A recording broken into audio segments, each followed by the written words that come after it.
যতই নিজের সংসারে থাকি না কেন, মেয়েদের শান্তি মেলে কিন্তু একমাত্র বাবার বাড়িতে। কালকে সন্ধেবেলায় চলে এসেছিলাম আর শরীরটা খুবই খারাপ ছিল, তাই দুদিন ধরে তো ব্লগ দিতেই পারিনি।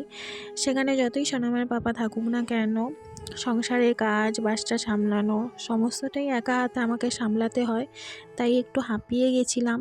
আর এদিকে হচ্ছে শরীরটাও খারাপ ছিল। হ্যালো এভরিওয়ান, গুড মর্নিং সবাইকে। আমার নতুন ব্লগে অনেক অনেক ওয়েলকাম তোমাদেরকে।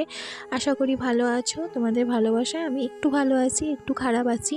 যাই হোক, এদিকে হচ্ছে জামা কাপড়গুলো মিলে দিলাম। তার আগে তো বিছানাটাকে ভালো করে গুছিয়ে নিয়েছি, দেখতে পেয়েছো। আর বিছানা গোছাতে আমি বেশ ভালোই বাসি, সে আমার ওখানে হোক আর বাবার বাড়িতে হোক। যাই হোক, 10-15 দিন তো ওখানে চলে গিয়েছিলাম, আর এদিকে একটু মনটাও কেমন করছিল এখানের জন্য, তাই চলে এসেছিলাম।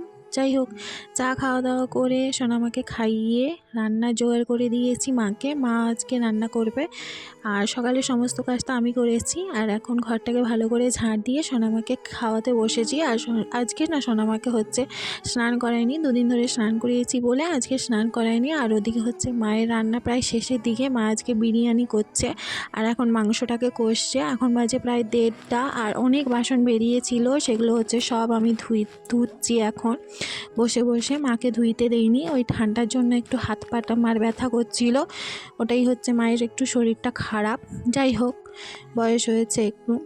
আর এদিকে হচ্ছে সকাল থেকে কিছুই খাওয়া দাওয়া হয়নি আমার। তারপর স্নান সেরে এখন যাব খাওয়া দাওয়া করতে। আর তার আগে একটু রোদে গিয়েছিলাম, যেহেতু স্নান করেছি খুব ঠান্ডাও লাগছিল, সেটা তোমাদের সাথে শেয়ার করিনি। চলো এখন খাওয়া দাওয়াটা সেরে নিই দুপুরে। আজকের আসি, দেখা হচ্ছে নেক্সট একটা মিনি ব্লগে।